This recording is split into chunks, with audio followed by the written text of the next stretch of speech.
नमस्ते। हेलो।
ये बच्चों आपको हम शुभ सुधा हमारा टॉपिक है और जो चैप्टर है जो हमारा वो 15 पंचदशा हमारा और उसके अंतर्गत जिसे कुछ किए गए थे उन प्रश्नों के हम उत्तर लिख रहे थे।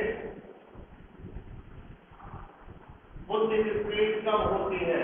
विनाश के समय बुद्धि विपरीत होती है। यहाँ दिया गया है स्वर्ग से बढ़कर क्या है। तो आपको बताया गया था स्वर्ग से बढ़कर क्या है। स्वर्ग से बढ़कर क्या है? हमारी माँ जननी जन्मभूमि है स्वर्गादपि गरीयसी। माता और जन्मभूमि ये स्वर्ग से भी बढ़कर हैं।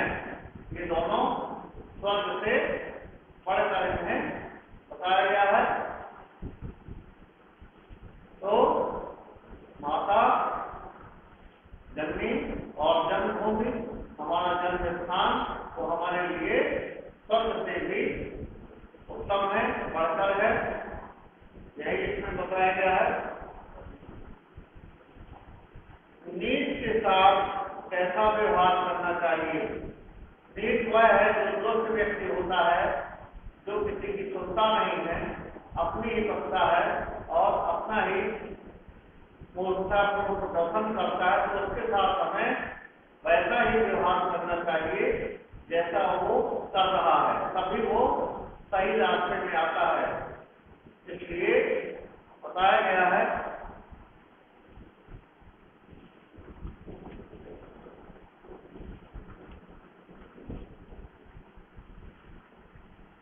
तो कहा गया है कि जननी जन्मभूमि से स्वर्गादपि गरीयसी।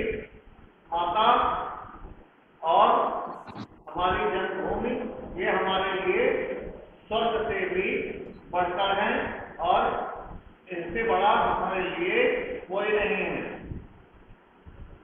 आगे किया है नीच के साथ कैसा व्यवहार करना चाहिए। तो नीच के साथ हमें नीचता का ही व्यवहार करना चाहिए। जैसे कोई दुष्ट व्यक्ति है, नहीं मानता है, समझाने पर प्रेम से कहने पर नहीं मानता है, तो हमें भी हुआ है ऐसा करना है जिससे हमारा उसी तरह का व्यवहार हो जाए जैसा वह चाह रहा है। इसलिए हमको ध्यान देना है बच्चों कि हमें भी उसी तरह का व्यवहार करना उसके साथ में जैसा वह कर रहा है। इसलिए हमारा व्यवहार, क्योंकि जब हम उसके साथ उस तरह का व्यवहार करेंगे तभी वह जो है मानेगा और बिना जो है सीधी बातों से नहीं मानता है। इसलिए कहा गया है सत्य साक्ष्यम समाचरे। सत्य के साथ में सत्ता का व्यवहार करें तभी वह जो है मानता है। सत्य साक्ष्यम समाचरे। सत्य के साथ में नीच के साथ में निष्ठा का व्यवहार करना आवश्यक है और इसीलिए कहा गया है सत्य साक्ष्यम समाचरे। अब आगे है बुद्धि विपरीत कब होती है। बुद्धि विपरीत कब होती है? बुद्धि विपरीत कब होती है? जब हमारा जो है किसी का भी, हमारा हो या आपका हो या हमारे घर के किसी सदस्य का हो या परिवार के किसी का हो या बाहर के लोगों का हो, ये एक सामान्य बात है। कहा गया है जब व्यक्ति का विनाश होता है, विनाश का समय आता है, तो उस समय उसकी बुद्धि उल्टी हो जाती है, विपरीत हो जाती है। जो उसे नहीं करना चाहिए वह कार्य करने लगता है। इसलिए कहा गया है विनाश काले विपरीत बुद्धि। विनाश के समय बुद्धि विपरीत हमें उल्टी हो जाती है, हम उल्टा सोचने लगते हैं, जबकि जो सही होता है वह हम सोच ही नहीं पाते। ये सब ईश्वर की ही कृपा होती है। जैसा जिसको वह रखता है तो वह आदमी बच जाता है, और जो अपनी बुद्धि के को विवेक को खो देता है वह आदमी विनाश की ओर बढ़ जाता है। फिर है सभी धर्मों में श्रेष्ठ क्या है? सभी धर्मों में श्रेष्ठ क्या है? सभी धर्मों में उत्तम है, श्रेष्ठ है, सबसे बढ़कर है, क्या है? वह विद्या। विद्या रूपी धन हमारे लिए सबसे ही बढ़कर है, सबसे उत्तम है, और हमें उसको यत्न पूर्वक जैसे भी हो हमें उस विद्या को प्राप्त करना चाहिए।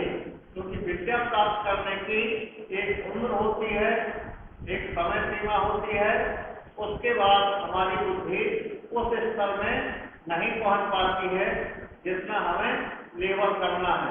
इसलिए हमको समय से अपनी विद्या का जो है पठन पाठन करना चाहिए। विद्या हमारे लिए सर्वोपरि है, विद्या से बढ़कर और कोई चीज नहीं है। विद्या हमारी बहुत ही ऐसा धन है जिसे कोई न चौर्यायम न भ्रात भाज्यम न भारकारी। विद्या एक ऐसी चीज है, ना तो इसके कोई चोर चुरा सकता है, न इसमें कोई वजन होता है, न कोई भार होता है कि जैसे कोई धन लिए है तो क्या पैसा तो हमारे लिए वजन बन जाता है। कुछ माल हम लिए जाते हैं तो वह हमारे लिए लोड होता है, वजन होता है। किंतु विद्या एक ऐसा धन है जिसमें कोई वजन नहीं है, और वह विद्या जो है हमारे लिए, उसे राजा भी चाहे तो वह राजा उसको हमारी विद्या को छीन नहीं सकता है। हमारा जो राजा है या हमारा कोई मंत्री मिनिस्टर है, वो चाहे कि हमारी विद्या को छीन ले तो विद्या को नहीं छीन सकता। वह टैक्स लगा करके हमारा धन ले सकता है, हमारा मकान जो है वो गिरवी करा सकता है, मकान की नीलामी करा सकता है, किंतु हमारी विद्या को कोई नहीं ले सकता है। वो ऐसा धन है जो हमेशा व्यक्ति के पास जीवन पर्यंत बना रहता है। इसलिए हमें ऐसे धन को अवश्य ग्रहण करना चाहिए, उसे प्राप्त करना चाहिए, क्योंकि विद्या से बढ़कर कोई भी धन नहीं है। क्योंकि विद्या से ही हम कहीं विदेश में चले जाएं, अपने देश में बाहर चले जाएं, तो हमारी पूजा होगी, हमें लोग पूछेंगे। हमें कोई भी कार्य करना है तो कार्य आपको आसानी से मिल जाएगा। और अगर मूर्ख व्यक्ति बाहर चला जाए तो उसे क्या काम मिलेगा? केवल वह भार उठाने का काम कर सकता है, बहुत कठोर परिश्रम का काम कर सकता है, किंतु विद्या रूपी धन होने से उसे बहुत ही आसानी से, आराम से, एक जैसा भी चाहता है वो उस प्रकार से मिल सकता है। इसलिए विद्या हमको बहुत ही उपयोगी है हमारे लिए। हमारा जीवन यदि हमने विद्या नहीं पढ़ी है तो वह विद्या जो है हमारे समय से अगर अधिक हो गया है तो हम उसे फिर दोबारा प्राप्त नहीं कर सकते हैं। कहा गया है माता सत्तो पिता वैरी एन बालों न पाठता न तो के सवा मध्य हंस मध्य सबको यथा। विद्या जिस बच्चे को उनके माता पिता ने नहीं पढ़ाई है समय पर, वह कैसे है, उसके लिए सत्व और बैरी के समान है, वह माता वह पिता। तो उनका भी कर्तव्य बनता है कि अपने बच्चों को शिक्षित करें, विद्या दिलाएं, जिससे वह भविष्य में उनके उन्नति में काम दे और जीवन भर वह विद्या काम देती है जो हम बचपन में सीख लेते हैं। बचपन से लेकर के किशोरावस्था से लेकर युवावस्था तक में जो हम विद्या प्राप्त करते हैं, वह विद्या हमारे जीवन पर्यंत साथ देती है। वह हमारा एक संगी बन जाता है, साथी बन जाती है वह विद्या, और हमें हर संकटों से बचाती है, हमारी उन्नति के पथ में आगे बढ़ाती है और निरंतर हमारा विकास करती है। तो ऐसी विद्या को हमें यत्न पूर्वक प्रयास पूर्वक ग्रहण करना चाहिए। सभी कालों में विद्या इसीलिए श्रेष्ठ बताई गई है, न चौरहार्तम न भ्रात भाग्यम, और न तो हमारे उस विद्या को कोई भाई बता सकता है और घर बता लेगा, घर गृहस्थी बता लेगा, जमीन बता लेगा, किंतु विद्या को वह बांट नहीं सकता, क्योंकि विद्या एक ऐसा धन है जो आपके पास है तो आपके पास ही सदैव रहेगा, वह भाई के पास नहीं जा सकता। तो ऐसे धन को हमें जरूर यत्नपूर्वक प्राप्त करना है और उसको हमें उसमें ध्यान दे करके पढ़ना है और अपने समय को बर्बाद नहीं करना है। तो यह हमें एक सीख दी गई है हमारे ऋषि मुनियों के द्वारा, प्राचीन कवियों के द्वारा और हमारे वेद पुराणों के द्वारा। यह हमें सीख दी गई है कि विद्या विद्वान व्यक्ति सदैव विनम्र हो जाता है, विद्या आने से आदमी की नम्रता आ जाती है, विद्या आने से आदमी सभी धर्मों का सभी नियमों का पालन कर सकता है और अपने आप में वह इतना योग हो जाता है, उसे किसी के सहारे की आवश्यकता नहीं पड़ती, क्योंकि वह स्वयं ही इतना सक्षम है कि उसे कोई भी विद्या, उसे कोई भी कठिनाई या कोई भी संकट से वह अकेले ही उससे निकल करके बाहर जा सकता है। तो ऐसी विद्या को हमें यत्नपूर्वक प्राप्त करना है, जिससे हमारा समय ना निकल पड़े। अब यहाँ पर दिया गया है, नीचे शब्दों में विभक्ति एवं वचन बताइए, जिसके वचन और विभक्ति मैं आपको लिखवा रहा हूँ, तो आप अपनी कॉपी में पुस्तक में जो भी आपके पास हो उससे देखकर, या मैं यहाँ लिख रहा हूँ उससे आप लिख सकते हैं। तो आप अपना कॉपी किताब खोल लीजिए। यहाँ है दिया गया है, उसमें दूसरा नंबर है शब्दों के निम्न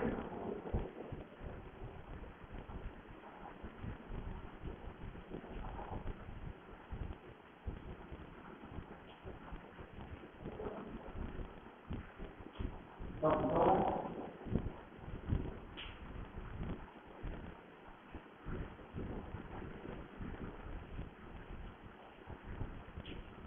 की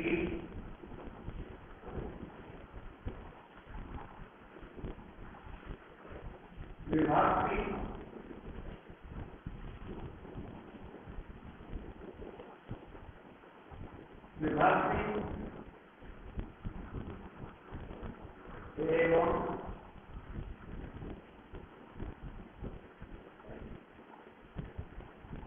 वचन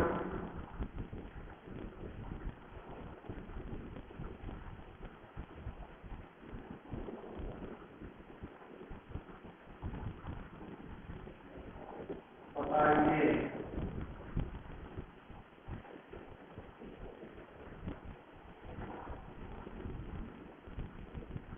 तो इन शब्दों की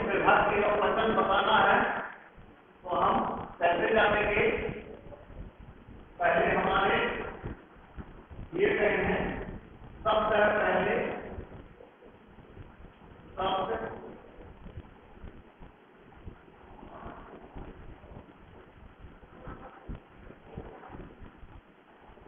शब्द हो गया। शब्द के बाद है विभक्ति,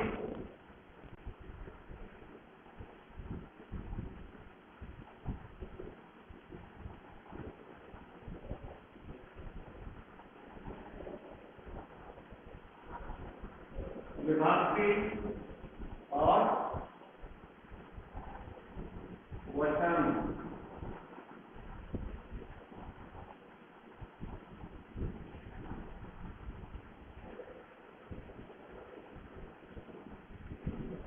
यहाँ शब्द है परोपकाराय,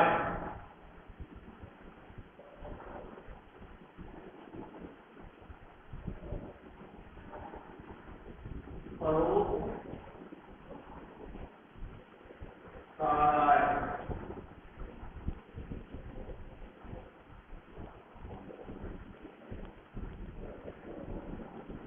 परोपकाराय में विभक्ति है। कौन सी विभक्ति है? चतुर्थी।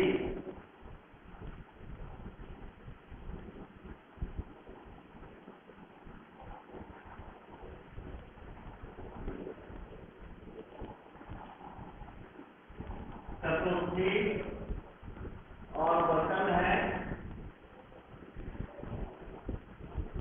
एक वचन।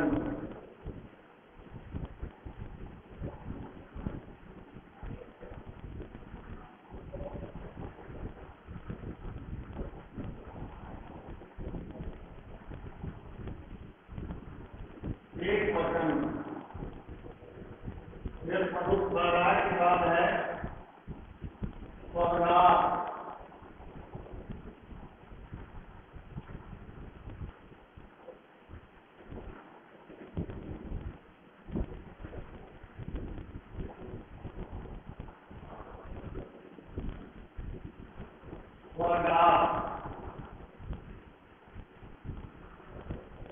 इसमें है पंचमी।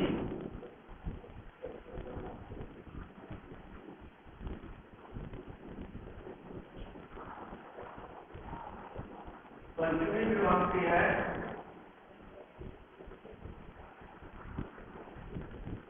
पंचमी में वचन है एक वचन।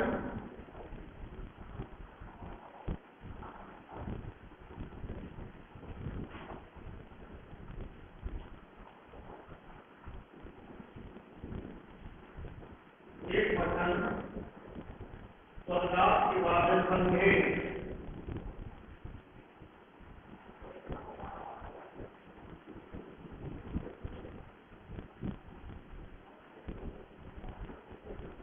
संघे, संघे में है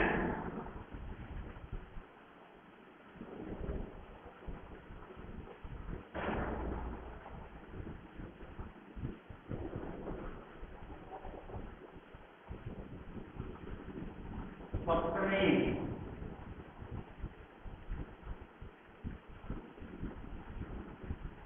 एक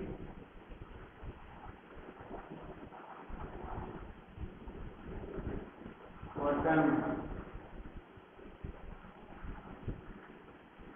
संघे के बाद है निपातेन।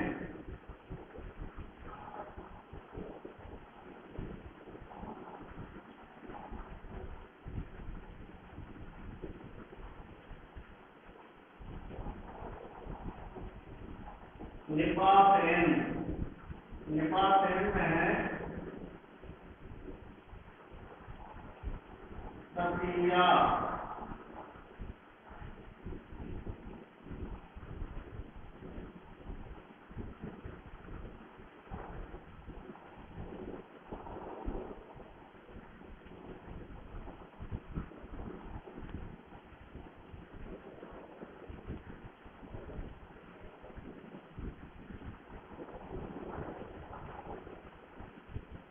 तृतीया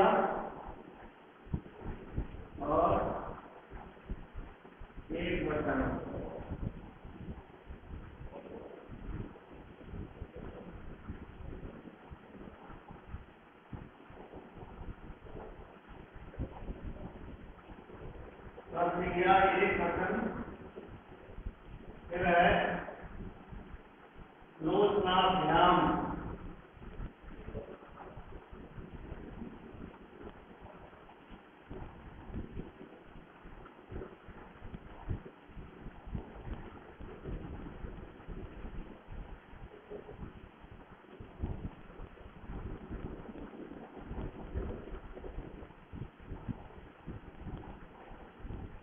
लोकनाभ्याम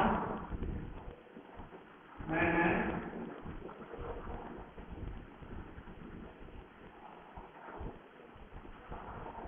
तृतीया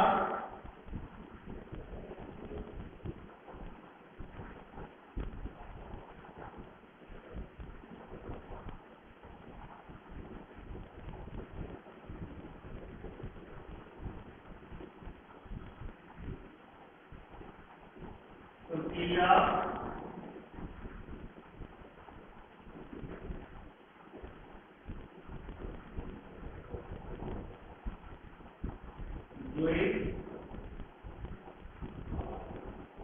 वचन तृतीया द्विवचन और फिर विहीनस्य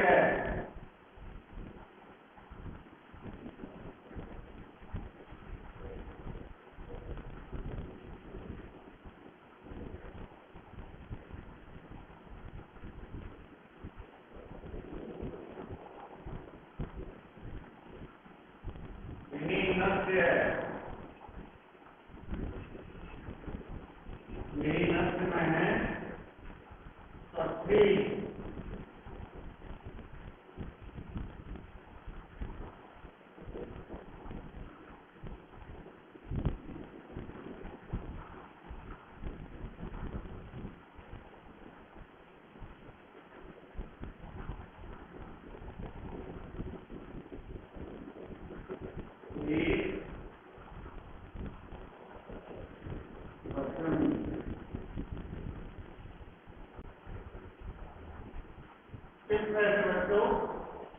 लोकनाभ्याम तृतीया तृतीया द्विवचन विहीनस्य षष्ठी एक वचन, ये आपकी विभक्ति और वचन हो गए।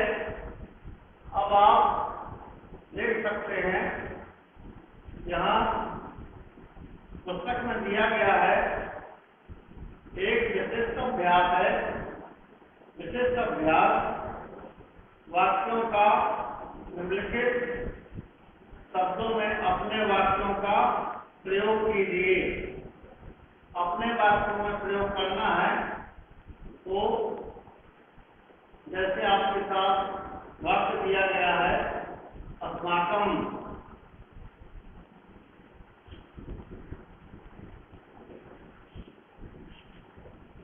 तो यहाँ पे है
तिरंगा शब्देन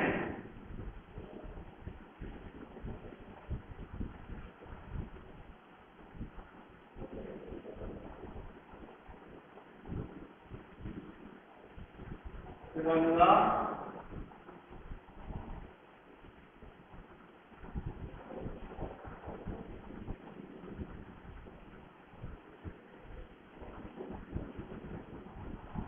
शब्देन तिरंगा शब्देन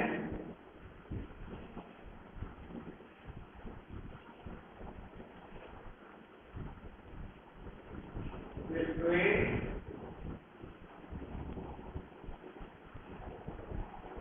प्रसिद्धा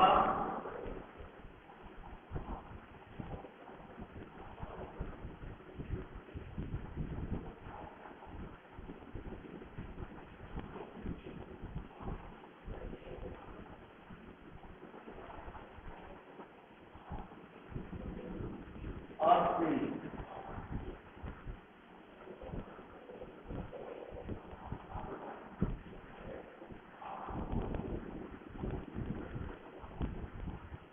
ये आपका अस्माकम का वाक्य प्रयोग हो गया। यहाँ अस्माकम शब्द आया है, लाइन में आना चाहिए अस्माकम, तो है आपका अस्माकम शब्द से पूरा वाक्य एक बना हुआ है। इसी तरह हमको अगले वाक्यों का प्रयोग करना है। जैसे दूसरा है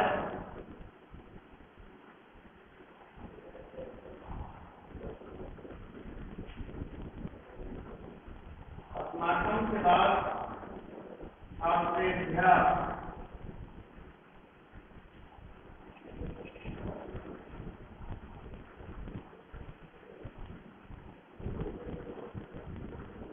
समय हो रहा है बच्चों, तो आगे हम जो है अगले चरण में उसके आगे हम बताएंगे।